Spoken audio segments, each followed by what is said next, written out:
چیزی رو میبینه که سورپرایز میشه.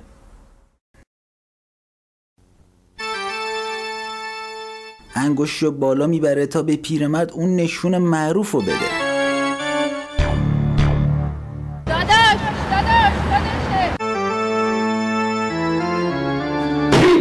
چطور ممکنه؟ بیا تا پدرتو در بیان. آره مشتی، من به احمدی نژاد رای دادم. برو بابا هیچ میری. تو با زن من نشستی داری آب نبات میخوری.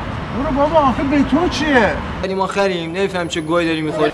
راجع به چی حرف میزنی؟ وگرنه در و داغونش میکردم. آقا اشتباه شده آقا، این چه کاری رو میکنی؟ چی زنگ میزنی؟ این آیفون جواب نمیدم. من می‌دونستم این دخترم چی آوردن. دارم میرسم خونه، فقط بهم زنگ بزن. چقدر سر نمازان برای خوشبختی اون دعا کردم. آره دوستش دارم. دماغتون قبل از عمل چی بوده که الان این شده؟ خفه شو. فقط بیا از خونه من برو بیرون. دیگه به دختر من نیستی. آبرو واسه من نداشتی تو بین همسایا. پس عشق چیه؟ پاشو ترک کن. چی گفتی بی غیرت ها؟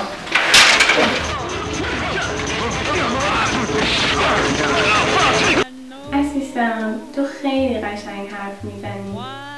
عزیزم خواهش میکنم بیشتر از این من خجالت نده. Way to bring me shadow in shadow shows English souls do it.